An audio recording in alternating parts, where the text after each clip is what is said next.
Hi guys, today I am going to teach you some structure of English speaking by which you can make your English very strong। आप English को और ज़्यादा मजबूत बनाने के लिए, उसके अंदर इंप्रूवमेंट करने के लिए मैं आपके लिए इंग्लिश स्पीकिंग में कुछ ऐसे स्ट्रक्चर लाया हूँ जिनके द्वारा आप इंग्लिश को और ज़्यादा स्ट्रॉन्ग किया जा सकता है। चलिए हमारे स्ट्रक्चर सामने लिखे हैं जिनका इस्तेमाल हम सैकड़ों सेंटेंसों में करते हैं और ऐसे हज़ारों सेंटेंस हम डेली बेसिस बोलते हैं। लेकिन हमारी ये स्ट्रक्चर सीखने से पहले आप हमारे चैनल को सब्सक्राइब करें और हमारी आने वाली सभी वीडियो को और इससे भी अच्छी वीडियो को आप जो है देखें, उनको फॉलो करें और उससे अपनी इंग्लिश को और ज़्यादा मजबूत करें। चलिए हमारा पहला स्ट्रक्चर है आई कैन वर्क की फर्स्ट फॉर्म प्लस ऑब्जेक्ट, जिसका मतलब होता है मैं एक्शन कर सकता हूँ। ठीक, कैन का मतलब होता है मैं किसी कार्य को कर सकता हूँ, उस कार्य को करने के लिए मेरे अंदर एबिलिटी है, ताकत है, पावर है और मेरे अंदर कैपेसिटी है, मैं उस कार्य को कर सकता हूँ। तो वहाँ पर हम कैन का प्रयोग करते हैं। जैसे मैं जा सकता हूँ, मैं आ सकता हूँ, मैं बात कर सकता हूँ, मैं लिख सकता हूँ, मैं पढ़ सकता हूँ। तो ऐसे वाक्यों के अंदर जो है आपके अंदर एबिलिटी है उन कार्यों करने की, तब वहाँ पर कैन लगा सकते हैं। जैसे मैं पढ़ सकता हूँ, आई कैन रीड, मैं लिख सकता हूँ, आई कैन राइट, मैं बता सकता हूँ, आई कैन एक्सप्लेन, मैं पढ़ा सकता हूँ, आई कैन टीच, तुम जीत सकते हो, यू कैन विन। तो ऐसे सेंटेंस हम कैन से बना लेते हैं।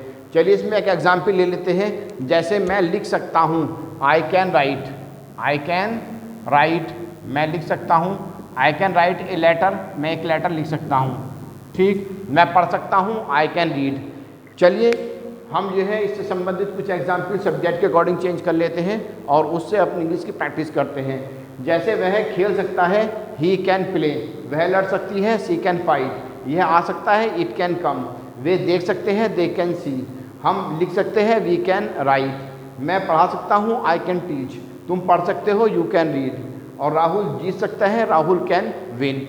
तो ऐसे सेंटेंस को हम निगेटिव में चेंज कर लेते हैं, हम कैन के बाद नोट लगा देते हैं। जैसे वह खेल नहीं सकता है, he can not play, she can not play, it can not play, they can not play, we can not play, I can not play, you can not play, Rahul can not play. इसे negative बना लेते हैं। अगर हम ऐसी sentence interrogative बनाएं जिन वाक्यों में क्या आता है, जैसे क्या वह जा सकता है, क्या वह पढ़ सकता है, क्या वह लिख सकता है, क्या वह गाड़ी चला सकता है, तो ऐसे सेंटेंस जो है क्या वाले वाक्य, जिन वाक्यों के शुरू में क्या होता है, उन वाक्यों में जो स्ट्रक्चर का हमारा हेल्पिंग फॉर्म होता है उसे हम सब्जेक्ट से पहले रख लेते हैं। तो हमारे स्ट्रक्चर में यहाँ पर कैन दिखाया गया है तो उसको हम सब्जेक्ट से पहले रखते हैं। जैसे क्या वह लड़ सकता है, कैन ही फाइट, क्या वह आ सकती है, कैन सी कम, क्या यह जीत सकता है, कैन इट विन, क्या वे सीख सकते हैं, कैन दे लर्न, क्या हम बता सकते हैं, कैन वे एक्सप्लेन, क्या मैं लिख सकता हूँ, कैन आई राइट, क्या तुम जीत सकते हो, कैन यू विन, क्या राहुल पढ़ सकता है, कैन राहुल रीड। तो ऐसे सेंटेंस हम जो है हेल्पिंग फॉर्म को सब्जेक्ट से पहले रख लेते हैं जिन वाक्यों के शुरू में क्या होता है।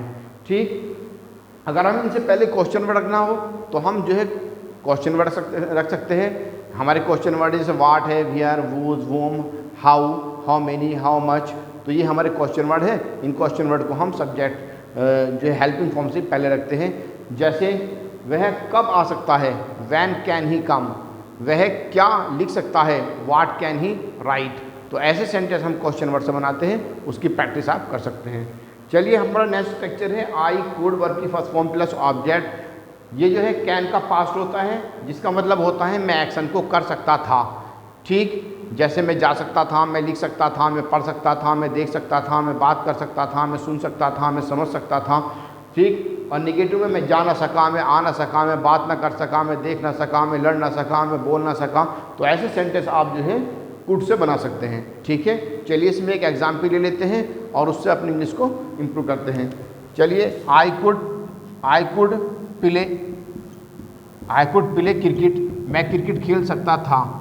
ठीक, मैं लड़ सकता था, आई कुड फाइट, मैं देख सकता था, आई कुड सी, मैं लिख सकता था, आई कुड राइट। तो ऐसे सेंटेंस जिसके अंदर मैं एक्शन को कर सकता था, वहाँ पर आपकी एबिलिटी, कैपेसिटी या आपके अंदर जो है टैलेंट है या आपके अंदर जो है उस कार्य को करने की योग्यता है, तो वहाँ पर आप कुड लगा सकते हैं। ठीक है, चलिए हम इसको जो है सब्जेक्ट के अकॉर्डिंग प्रैक्टिस कर लेते हैं। वह खेल सकता था, ही कुड प्ले, वह जीत सकती थी, सी कुड विन, यह लिख सकता था, इट कुड राइट, वे लड़ सकते थे, दे कुड फाइट, हम पढ़ा सकते थे, वी कुड टीच, मैं पढ़ सकता था, आई कुड रीड, तुम लिख सकते थे, यू कुड राइट, और राहुल जीत सकता था, राहुल कुड विन।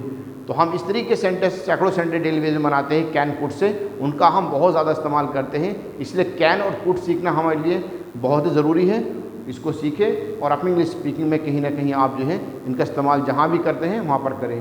ठीक है, so all the student try your level best to use of can and could and you also improve your English. That's all.